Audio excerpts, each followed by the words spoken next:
Assalamualaikum warahmatullahi wabarakatuh. Perkenalkan, saya Eka Aditya Rahman dengan NPM 1910 63 114 0173.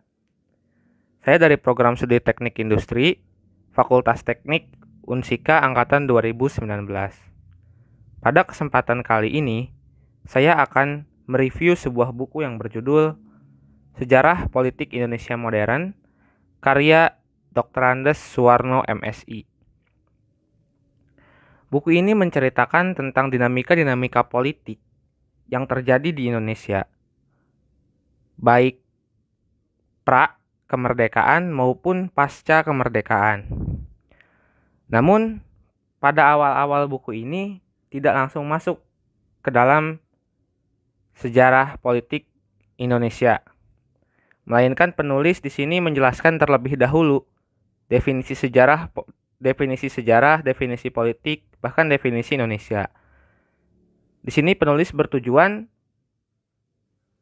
untuk menghadirkan kembali kenyataan-kenyataan sejarah yang terjadi di wilayah Republik Indonesia pada saat itu, yang secara de facto diproklamasikan pada 17 Agustus tahun 1945 dan baru pada 27 Desember 1949 mendapatkan legitimasi hukum internasional. Tentunya yang sudah kita ketahui sebelumnya sistemnya seperti apa, yaitu melalui konferensi meja bundar di Den Haag, Belanda. Selain itu, penulis juga terlebih dahulu menghadirkan korelasi atau hubungan antara sejarah dan politik. Di sini penulis memberikan beberapa kutipan. Di antaranya di sini menurut ungkapan ilmuwan politik Inggris, bahwasanya hubungan dan sejarah itu seperti sejarah tanpa ilmu politik tidak berbuah, dan sebaliknya ilmu politik tanpa sejarah maka tidak berakar. Ungkapan ini dikatakan oleh Sir Robert Seeley, seorang ilmuwan politik dari Inggris.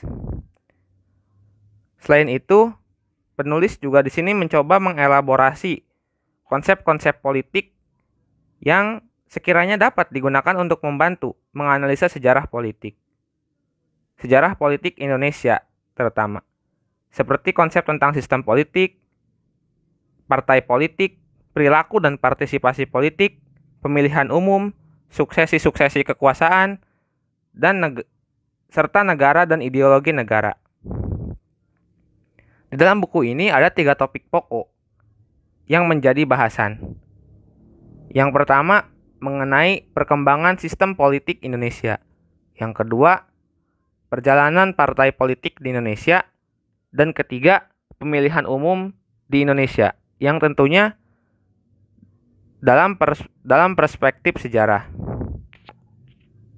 Sistem politik Indonesia mulai terbentuk pada saat secara de facto Indonesia lahir pada 17 Agustus 1945, di mana adanya pada saat itu nation state Indonesia. Pada era revolusi fisik, yaitu antara tahun 1945 sampai 1949, pemerintahan Indonesia disibukkan dengan adanya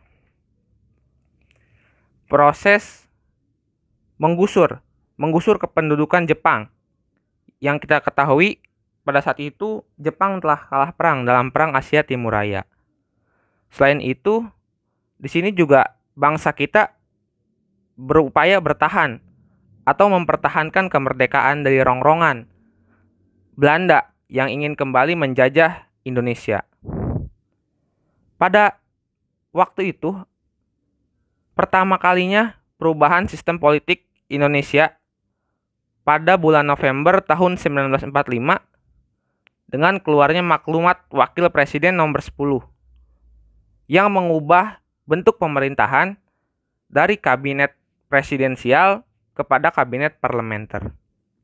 Peristiwa ini menandai sebuah transformasi politik yang penting, di mana kepemimpinan kabinet diserahkan dari Presiden Soekarno kepada Sultan Syahrir, selaku Ketua Badan Pekerja Parlemen yang kemudian menyandang jabatan sebagai Perdana Menteri. Perubahan ini sangat dimungkinkan sebagai salah satu strategi untuk mempertahankan kemerdekaan, di mana pada saat itu pemerintahan menyesuaikan diri dengan keadaan, karena pemerintahan Presiden Soekarno dianggap oleh sekutu ini sebagai kolaborator Jepang.